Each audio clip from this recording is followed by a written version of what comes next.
असन मुख मोरी। एक तिल खा करके रहने लगे। कितना कठोर था। मैं बहुत छोटे में बता रहा हूँ, शॉर्ट करके बता रहा हूँ तपश्चर्या, क्योंकि आज ही है।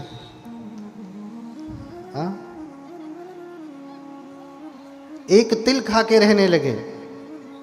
अब बताइए,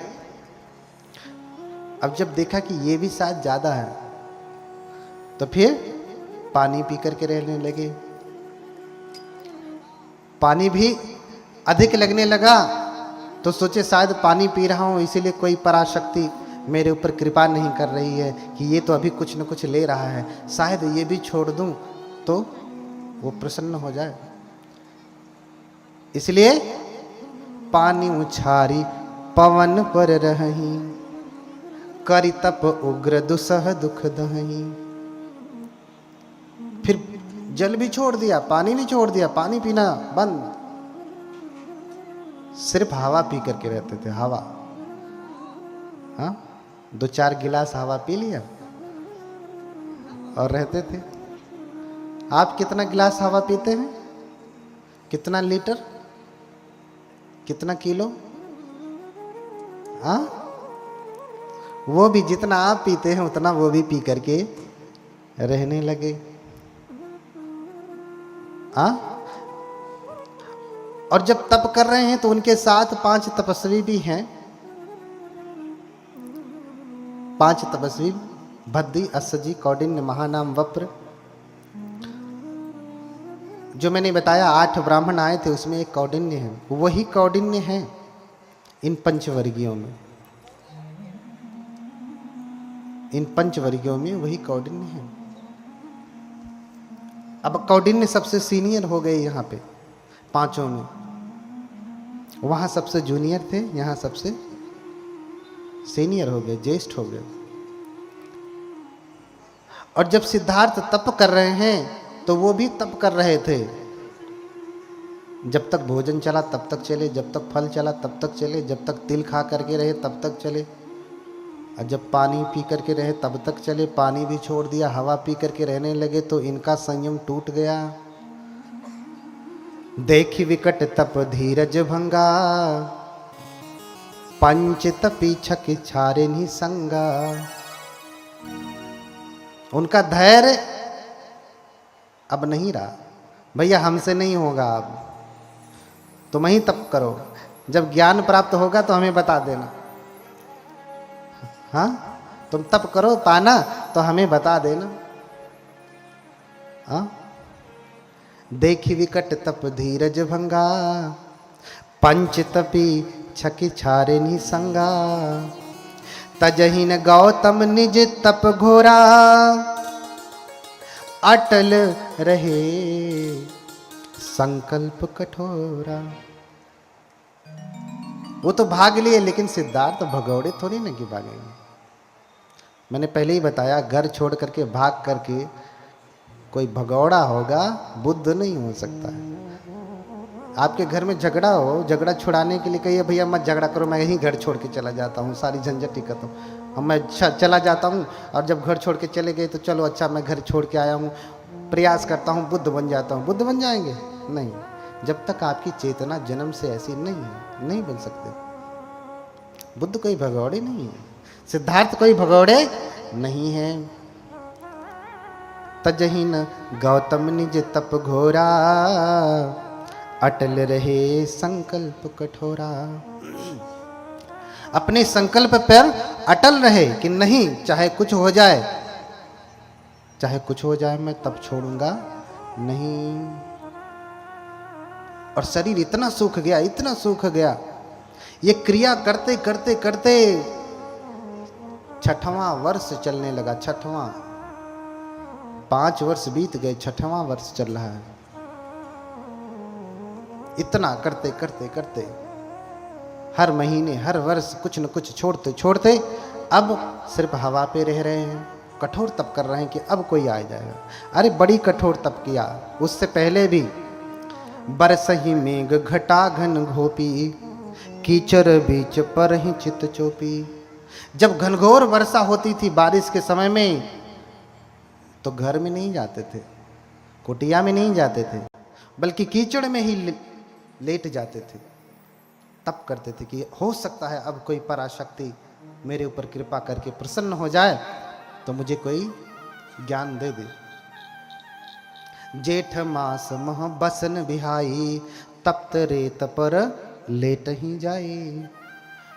जब जेठ के महीने में, मई जून में भयंकर गर्मी पड़ती है ना, उस समय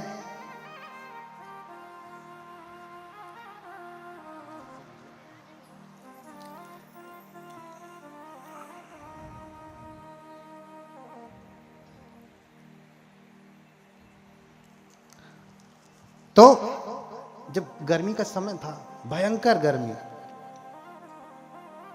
उस भयंकर गर्मी में भयंकर तप रही रेत पे जाकर के लेटते थे कि शरीर जब तपेगा तो हो सकता है कोई प्रसन्न हो जाए।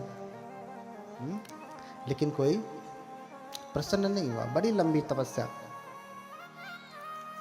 तपस्या, लेकिन कोई प्रकट नहीं हुआ। तो शरीर सूख गया, सिर्फ रक्त मांस खर ताप सुखाने, हाड़ हाड़ सब देह लखाने। सब कुछ सूख गया, मांस सूख गई, रक्त सूख गया, जो कुछ भी था अंदर के अंग वो सब कुछ सूख गए। अब क्या बचा? सिर्फ हाड़,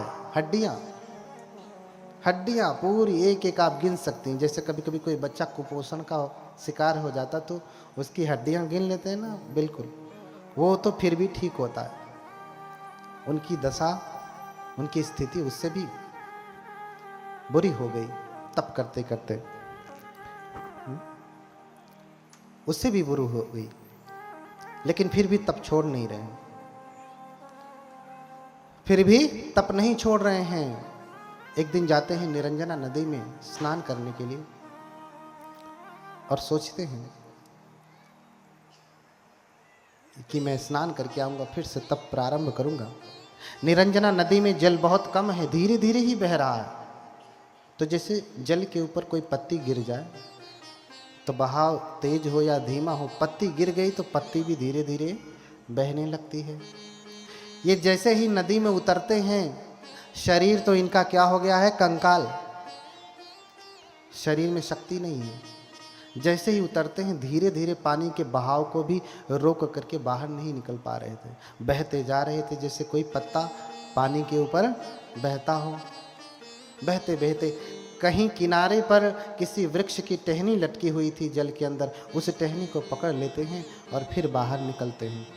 एक वृक्ष के नीचे ओट लगा करके ऐसे बैठते हैं, टेक लगा करके, और फिर सोचने लगते हैं कि इस प्रकार से तो मेरा शरीर नष्ट हो जाएगा, मैं मर जाऊंगा और फिर मुझे ज्ञान तो प्राप्त होगा नहीं। उसी समय सुजाता नाम की एक ग्वाला की लड़की है, आज की भाषा में कहे तो जो यादव वर्ग है ना, ग्वाला है, जो ग्वाला की लड़की है, उसने मनौती मांगी की थी। जिस पेड़ के नीचे वो बैठे हैं उसी पेड़ के नीचे मनौती मांगी थी कि विवाह के बाद पहली बार में अगर मुझे बेटा पैदा हुआ तो मैं सोने के कटोरे में खीर चढ़ाऊंगी। हे वृक्ष देवता, मेरी मनोकामना पूरी करें।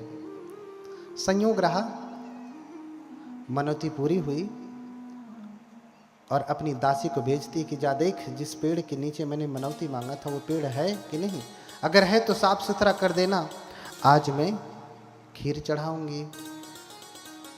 दासी जाती है और जाके देखती है कि स्वयं वृक्ष के देवता बैठे हुए हैं। कौन? सिद्धार्थ। अभी नदी से बाहर निकल के आए हैं, टेक लगा के बैठे हैं। दासी आकर के देखती है, वो सोचती है कि वृक्ष के देवता हैं और भागी भागी जाके कहती है कि मालकिन देवी, स्वयं वृक्ष के देवता प्रकट हुए हैं, आपकी कामना पूरी हुई, आशीर्वाद देने के लिए। सुजाता ने खीर बनाया। खीर कैसे बनाया? आप कैसे खीर बनाती हैं? पुरुष भी बनाते होंगे, ज्यादातर माताएं ही खिलाते पिलाते हैं। आपका शरीर जो इतना हट्टा कट्टा है, माताओं की देन है। गर्भ से लेके गर्भ के बाहर आने तक ये स्वस्थ शरीर किसकी देन है? माताओं की देन है। अब पुरुष वर्ग भी थोड़ा सहायता करने लगे हैं, थोड़ा, वो भी धमकी देने के बाद। बोलिए भगवान बुद्ध की। हाँ, कैसे खीर बनाती हैं? सुजाता ने कैसे खीर बनाया, वर्णन मिलता है कि सुजाता जो कि ग्वाले की लड़की है, बहुत गौएं हैं, 1000 गौओं का दूध निकाल करके 500 गौओं को पिलाती है।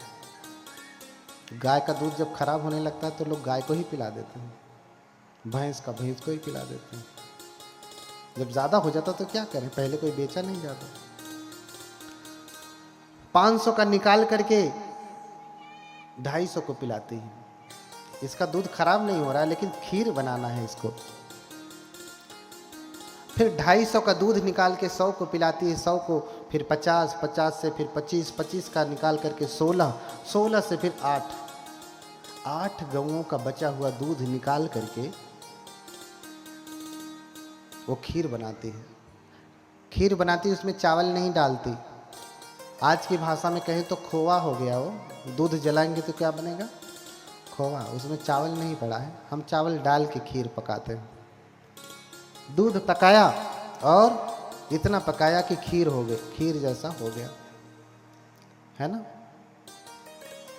और 1 कटोरा खीर, 1000 गौओं के दूध की खीर पका करके वो बोधिसत्व को चढ़ाने के लिए जाती है। लेकिन इनका शरीर इतना दुर्बल हो गया कि तो आती है, लेकिन बोधिसत्व टेक लगा के बैठे हैं, सिद्धार्थ टेक लगा के बैठे हैं, उनको प्रणाम करती है और कटोरा थमाने लगती, लेकिन शरीर में शक्ति नहीं है। तो हाथ तो कांपते कांपते आगे करते हैं, लेकिन कटोरा जैसे ही पकड़ते हैं हाथ कहाँ चला जाता? नीचे चला जाता, क्योंकि शरीर में शक्ति नहीं है। तो सुजाता भी धीरे से सामने कटोरा खीर से भरा हुआ रख देती और फिर प्रणाम करती। कनक कटोरही हाथ गहाई, सो सब गात गई मुस्काई। प्रसन्न होकर के उसने कटोरे को दे करके, दान करके प्रसन्न होकर के जाती है।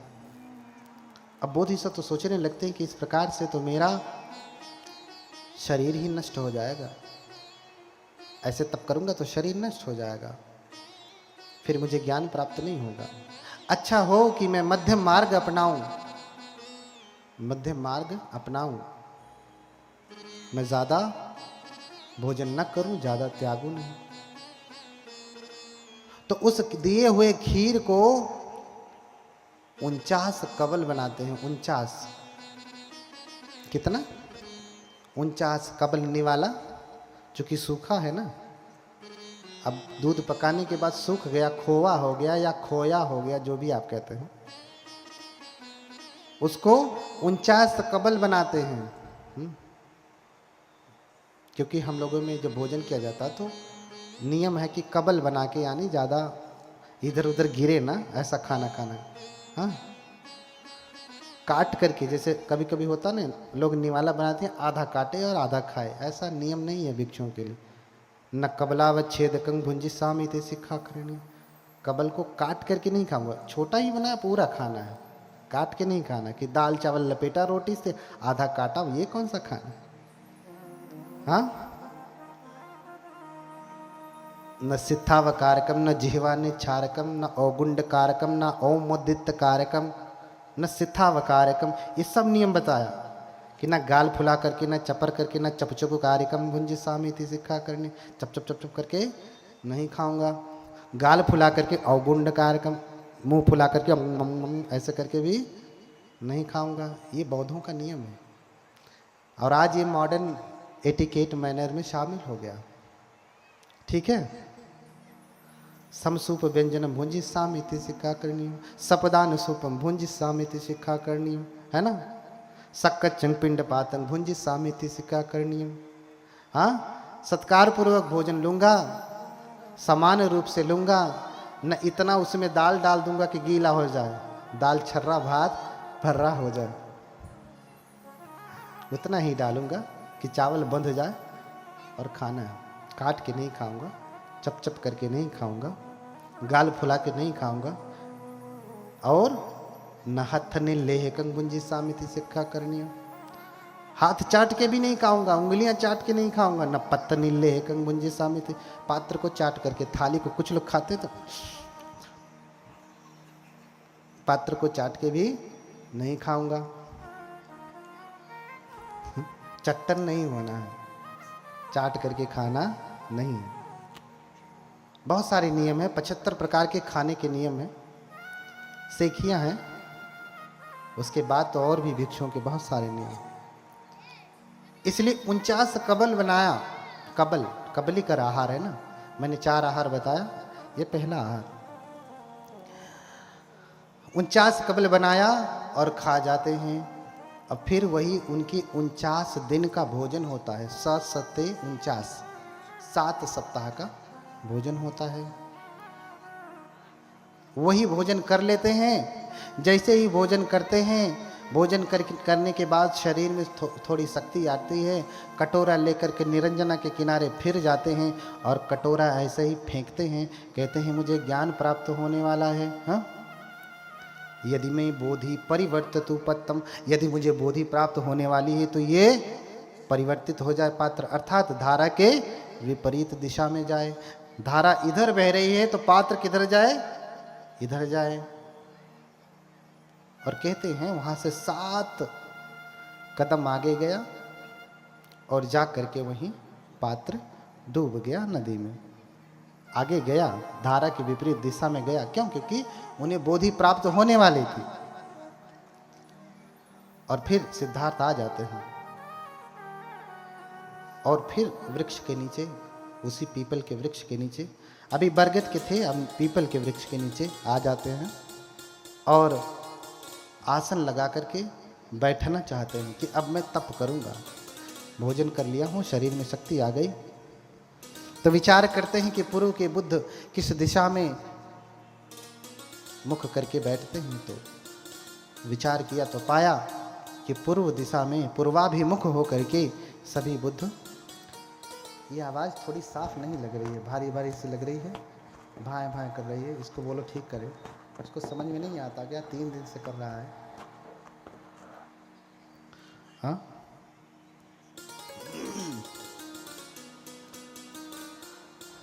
तो पूर्व की तरफ मुख करके बैठते हैं, पूर्व की तरफ मुख करके बैठते हैं तप करने के लिए। और फिर प्रण करते हैं। आप भी प्रण करिएगा, सिद्धार्थ ने जो प्रण किया सो प्रण करिएगा। अगर आपको ज्ञान प्राप्त करना है, बोधि प्राप्त करना है, तो कोई दाल चावल या खिचड़ी थोड़ी नहीं है, ऐसे रख दिया, सीटी मारा, उतारा, खा लिया, बुद्ध हो गए, ऐसा तो नहीं है। इतना आसान होता तो कब का हो जाते। सिर्फ किताब पढ़ लेते तो बुद्ध हो जाते, ऐसा तो नहीं होता। कोई बुद्ध किताब पढ़ के थोड़ी ना होता, ग्रंथ पढ़ के थोड़ी ना होता, जब तक तप न हो। और जब बैठते हैं तो प्रण करते हैं, इहि आसने शुष्यत्यु में शरीरम। क्या प्रण करते हैं? इहि आसने शुष्यतु में शरीरम त्वगस्थि मनसं विलयं च यातु अप्राप्य बोधिं बहुकल्प दुर्लभा। क्या कहते हैं? इहि आसने शुष्यतु में शरीरम। इस आसन पे बैठ करके जो मैं तप करने जा रहा हूं, चाहे मेरा शरीर सूख क्यों ना जाए, चाहे मेरा शरीर सूख क्यों ना जाए, हड्डियां हड्डियां क्यों ना बचे, चाहे मैं मर क्यों ना जाऊं, इहि आसने शुष्यतु में शरीरम त्वगस्थि मनसं विलयं च यातु। त्वचा, अस्थियां, मज्जा, ये सब कुछ विलय को प्राप्त हो जाए, नष्ट क्यों ना हो जाए। अप्राप्य बोधिं बहुकल्प दुर्लभा न ह्यासनाद गात्रमिदं चलिष्यति। जो बोधि बहुत कल्पों तक के लिए दुर्लभ होती है। मैंने कल्प बताया था ना उस दिन, कितना लंबा होता है, कितना लंबा, बहुत लंबा बताया था। पर्वत की चोटी वाला बड़ा वाला डब्बा, याद आया कुछ, किसी को याद आया? सुन सुन करके इधर से आगे पाठ पीछे सपाट, बहुत लंबा बताया था ने, बहुत लंबा, वर्षों से गिना नहीं जा सकता। अप्राप्य बोधिं बहुकल्प दुर्लभा न ह्यासनात् गात्रमिदं चलिष्यति। जब तक मुझे वो बोधि प्राप्त न हो जाए जो कल्पों तक में भी दुर्लभ है, प्राप्त करना आसान नहीं, तब तक मेरा यह शरीर हिलेगा भी नहीं। न ह्यासनात् गात्रमिदं चलिष्यति, मेरा शरीर हिलेगा भी नहीं। 6 साल तक किए और उनका शरीर हिला भी नहीं है। हाँ, अब आप देखिए आप कितना देर तक हिलते नहीं हैं। मैं भी हूं यहीं पे, हाथ हिलेगा, हाथ वाथ हिलाइए। सारा काम तो यहां से नीचे का है। बैठिए, आप सभी लोग बैठिए, देखता हूं कि कितनी देर तक बिना हिले हुए बैठते हैं। जितना आप कर ले जाएंगी उतना आपका तप पूरा हुआ, उतना माइनस हो जाएगा आपके तप में से। उतना माइनस कर दिया जाएगा, कम कर दिया जाएगा, इतना ही करना बचा तब। तो प्रण किया कि इस स्थान पर बैठे बैठे सूख क्यों न जाए शरीर, मैं मर क्यों न जाऊं, लेकिन बिना दुर्लभ बोधि को प्राप्त किए हुए मेरा शरीर हिलेगा भी नहीं।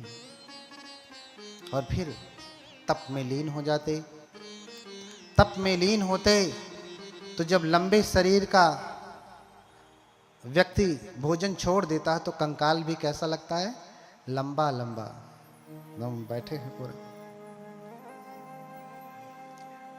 और दूसरा, जब अधिक दिनों तक भोजन न करिए, अभी आप रात भर भोजन न करिए तो सुबह में भोजन करेंगे, पूरा 24 घंटे भोजन न करिए, तो फिर जब भोजन करेंगे तो शरीर में कोई संवेदना होती है, होती है कि नहीं? आपको खुद ही पता चलने लगेगा कि जो निवाला आप निगल रहे इधर से होते हुए यहाँ से यहाँ से यहाँ से यहाँ से यहाँ जा रहा हूँ, वहाँ से नीचे जा रहा है, ऐसे ऐसे ऐसे करते हुए पूरा पता चलेगा ना।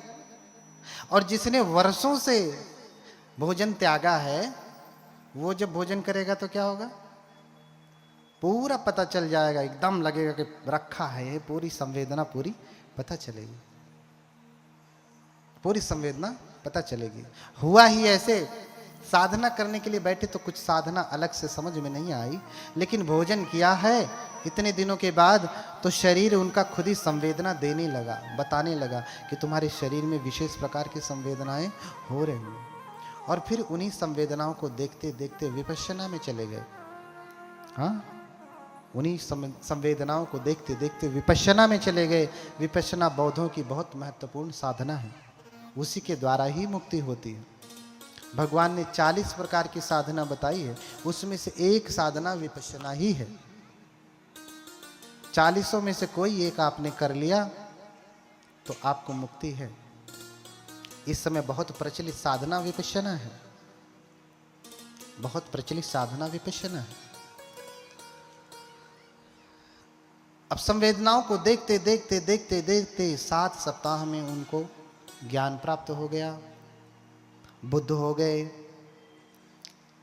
बुद्ध हो गए तो उनको 3 विद्याएं प्राप्त हुई। कौन कौन सी विद्या? आसवक्खय, पुब्बे निवासानुसति, चतुप्पद ज्ञान। अर्थात क्या कर्म करने से व्यक्ति क्या जन्म पाता है, किन कर्मों की वजह से व्यक्ति क्या दुख पा रहा है, उसका ज्ञान प्राप्त होता है। और पिछला क्या जन्म था उसे भी व्यक्ति देख पाता है। और तीसरा जो सबसे महत्वपूर्ण है, जो बुद्धों को ही प्राप्त होता है, अन्य किसी तपस्वी को प्राप्त नहीं होता, यही उन्हें बुद्ध बनाता है, वो है आसवक्खय। अर्थात अपने मन के विकारों को दूर करने का ज्ञान। बाकी किसी भी व्यक्ति के पास, किसी भी लोग, किसी अन्य सन्यासी या योगी के पास ये ज्ञान नहीं है जो बुद्ध के पास है। किसी भी भगवान या अन्य जिनको जिनको भी बहुत सारे लोग मानते हैं, उनके पास ये ज्ञान नहीं है, वो ज्ञान नहीं है। क्योंकि उस ज्ञान को प्राप्त करते ही व्यक्ति बुद्ध हो जाता है, बुद्धत्व को प्राप्त कर लेता है कि आश्रमों को नष्ट कैसे किया जाए, और ये साधना के द्वारा ही होता है। उपदेश तो आपको सिर्फ उबालने के लिए है। उपदेश क्या है? आपको उबालने के लिए है, आपके भीतर संवेदना, संवेग पैदा करने के लिए है कि नहीं, आज मैं घर छोड़ दूंगा, इससे अधिक नहीं। उपदेश सुन करके फिर अगर आप तप में लगते हैं, साधना में लगते हैं, तो आपका जीवन बहुत ही सार्थक होता है। फिर भी सार्थक है, उससे पहले भी सार्थक है, लेकिन और भी अगर आप तप करेंगे तो पूरा सार्थक हो जाएगा उसमें, किंतु परंतु कुछ भी नहीं रहेगा। अब समस्त बोधि को प्राप्त करके जो है वो बुद्ध हो गए। बैठे बैठे ही उनको अनुलोम विलोम का ज्ञान प्राप्त हुआ, प्रतीत समुत्पाद जान गए। अविद्या पच्चया संखारा, संखार पच्चया विज्ञानम, विज्ञान पच्चया नाम रूपम, कि कैसे व्यक्ति बार बार इस भव चक्र में पड़ता है। अविद्या के कारण संस्कार बनते हैं। अज्ञान है तो संस्कार बनेगा, ज्ञान है तो भी संस्कार बनेगा, लेकिन समाधि है तो संस्कार नहीं बनेगा। ज्ञान है तो व्यक्ति कुशल कर्म करेगा, कुशल संस्कार बनेगा। अज्ञान है तो अकुशल कर्म करेगा, नादानी वाला काम करेगा, तो भी संस्कार बनेगा। अरे आग तो आग होती है, चाहे अच्छी लकड़ी की हो चाहे सड़ी लकड़ी की हो। आग तो आग है, दोनों जलाने वाली है ना। आग तो आग है, सड़ी लकड़ी को